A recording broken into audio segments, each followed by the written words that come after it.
Hi there. It's been a few days since I've done a video for you, and I thought I'd talk to you about a couple of things today. Just a general update for a start, which is that things have been progressing just pretty much as normal. So I have been taking life pretty easy. I've been recovering, from a big treatment such as HSCT is. So I've been able to recover because my partner has been so supportive.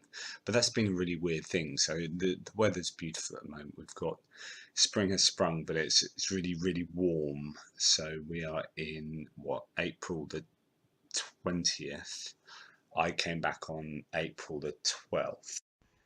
That's a lie. I came back on April the 10th, and so I've actually been back 10 days home now, and into a home routine very much so.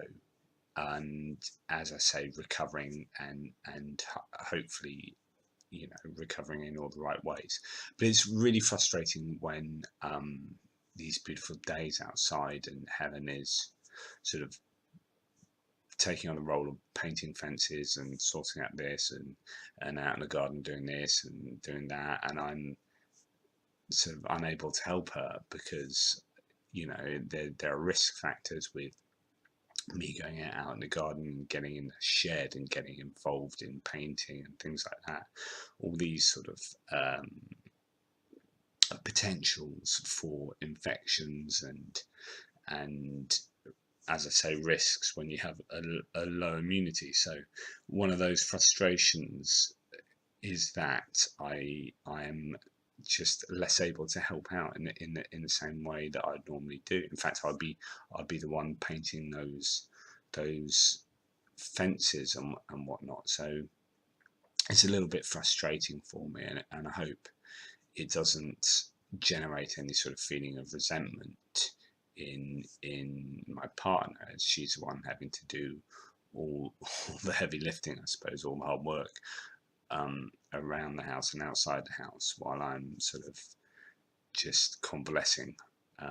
But that's the nature of the beast, isn't it? Because in the long term, there's no, you don't want to damage yourself in the long term by overdoing things in the short term. So that's just one of those things I thought would be worth talking about at the beginning of the video. But what I want to mainly concentrate on this video is I have had my blood test results back, my first set of blood test results back. And what's great about the UK system at the moment is that when you go and get anything done really, but in this case I've gone and had my bloods tested a few days back. You get the ability to check your medical records online these days, so everyone should have access to their medical records online, and that includes things like your blood tests coming back. So I don't need to contact my doctor and sort out an appointment with my GP to talk about my blood tests. Actually, my blood test results are online, and I'll show you what they look like and talk over them and talk you through them. But it's fantastic because they're pretty self-explanatory. I know through researching online, and actually I sent an email to Dr. Fedorenko to say, are these normal? Are these okay? Where it says abnormal on the blood test results, are these all right? He sent a very quick email back saying, absolutely fine, don't worry about it, they're exactly where they should be. So that's great. My bloods are exactly where they should be for this stage of my convalescence. But I just thought I'd talk you through them on what they look like for me. Now, whether other people get slightly different blood test results, as in not so much the figures being different, but whether they test different things.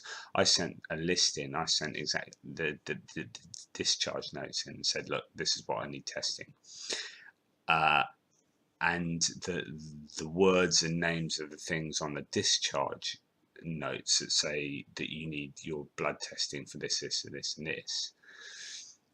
Whether that translates to what's actually on the blood test, I don't know, because they use, technical jargon on both, documents on the discharge notes and on the blood test, and I don't know whether, testing for this thing that was asked for on the discharge notes is actually correlates to this other thing on my blood test results, but who knows. But I will show you my blood test results and talk through them.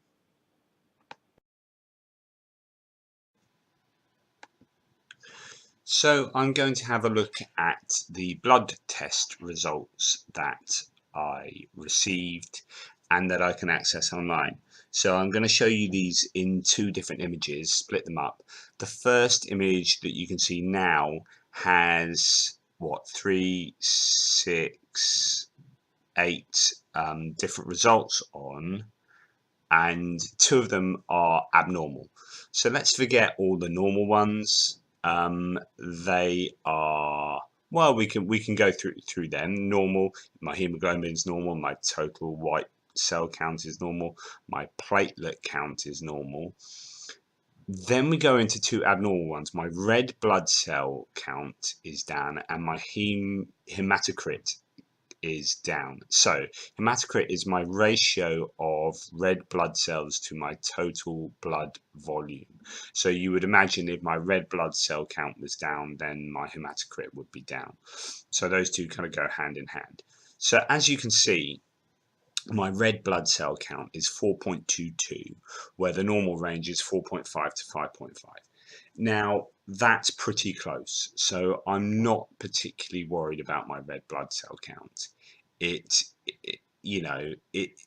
was low. I mean, my hemoglobin, I would interpret as my red blood cell count.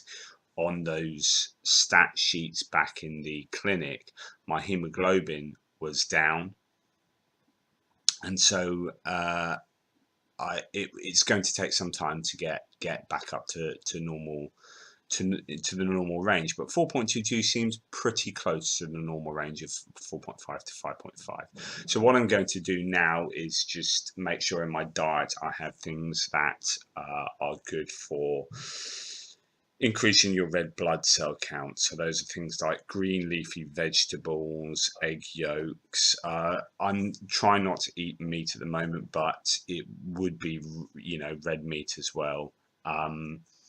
Beans and legumes. So those sort of things in your diet are good for getting your red blood cell count back up. And as you can see from those, those 3 normal ones at the bottom, mean corpuscular volume, I have no idea what that is. Mean corpuscular hemoglobin, that's obviously something to do with my blood, but my that being normal, and whatever that last one is, who knows, it's normal, don't care. So the 2 abnormal ones I think are not really a problem, because they should at this stage be lower, and they aren't crazy low, so I'm pretty happy with that. So now let's look at my other set of bloods, which if I can find, that would be nice. So a few results here. The first one, red blood cell distribution width, don't know what that is, it's normal. Now my platelets are down. What's the normal range? Well, 7.5 to 11.2. They are at 7.3. So my platelets, which were again lower on the clinic stats as well, they seem to be pretty close to a normal range, so I'm pretty happy with that. My neutrophil count is actually all right there, so that's pretty good. I'm sure that's something to do with your sort of immunity. and my lymphocyte count is abnormal.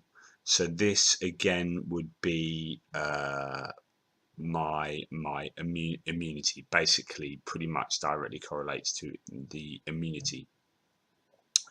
So that's 0.7 times 10 to the power of 9. Compared to the normal range of 1 to 3. So I'm definitely still lacking in immunity. And that's why I need to be careful, and that's why we need to do the things we need to do around the house and keep it clean, and etc., and take those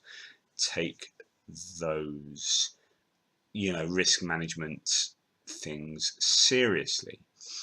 But 0.7 compared to the lowest range is 1, I'd say I'm on the right track. The next one, monocyte count, is normal, don't know what that is, and the last two, I have no idea. But the takeaway from this is I have 4 abnormal readings, and all 4 seem to be the things that were measured in the clinic, and the things that I came away from the clinic being lower in because that's part of the treatment, and they seem to be within striking distance of normality. So I'm really happy with those blood results. I'm happy they've come back as they have, with the figures that they have.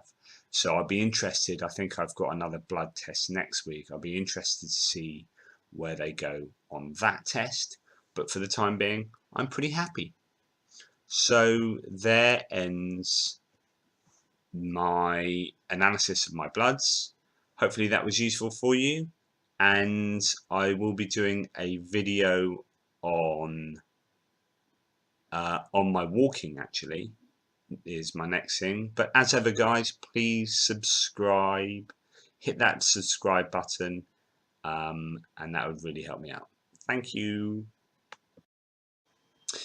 So the only thing I have to worry about with regard to my blood test is whether in fact they are testing all the things I asked them to test. So I sent in an email to my, as I said, to my surgery, to my GP surgery, asking for what they asked for on the discharge sheet. So that is monitoring of blood tests, total blood count, biochemistry screening, serum urea, electrolytes, creatinine, calcium, uric acid, blood sugar, liver function tests, C-reactive protein. So I'm not sure all of that is actually tested in that test. In fact, I've received basically a blood analysis rather than looking at the function of my liver and kidneys and those things that some of those other tests would look at. So I'm slightly worried I haven't got the full picture. However, I probably need to look back on my GP website to see whether there are more results that have come in. Maybe there are other tests that they've done that I haven't actually seen on the website yet. So maybe that's something for me to look at, but I certainly, if that's not the case, I certainly need to get in contact with my GP to make sure that next time I'm going to get tested for the full range of things that they ask for. As ever, please subscribe to my videos. See you later.